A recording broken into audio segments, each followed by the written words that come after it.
വടകരയിലെ LDF സ്ഥാനാർത്ഥി KK ശൈലജയ്ക്കെതിരെ വ്യാജ പ്രചാരണം നടത്തിയ സംഭവത്തിൽ മുസ്ലിം ലീഗ് നേതാവിനെതിരെ കേസെടുത്തു.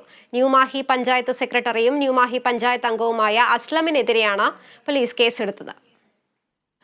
മുസ്ലിം ജനവിഭാഗമാകെ മൊത്തം വർഗീയവാദികളാണെന്ന് പറയുന്ന രീതിയിൽ KK ശൈലജയുടെ വ്യാജ വീഡിയോ പങ്കുവെച്ച് നാട്ടിൽ ലഹളയുണ്ടാക്കാൻ ശ്രമിച്ചു എന്ന പരാതിയിലാണ് മുസ്ലിം ലീഗ് നേതാവ് അസ്ലമിനെതിരെ കേസെടുത്തത്. മങ്ങാട് സ്നേഹതീരം എന്ന വാട്സപ്പ് ഗ്രൂപ്പിലാണ് വീഡിയോ പോസ്റ്റ് ചെയ്തത്. KK ശൈലജയുടെ വ്യാജ ദൃശ്യങ്ങൾ പ്രചരിപ്പിക്കാൻ ശ്രമിച്ചെന്നും പരാതിയിൽ പറയുന്നു. കലാപാഹ്വാനം, തെറ്റായ വിവരങ്ങൾ പ്രചരിപ്പിക്കൽ എന്നീ വകുപ്പുകൾ പ്രകാരമാണ് കേസ് രജിസ്റ്റർ ചെയ്തിരിക്കുന്നത്. വാട്സപ്പ് മെസ്സേജ് ഫോർവേഡ് ചെയ്യുക മാത്രമാണ് ചെയ്തതെന്നും ദുരുദ്ദേശം ഉണ്ടായിരുന്നില്ലെന്നുമാണ് അസ്ലമിന്റെ വിശദീകരണം.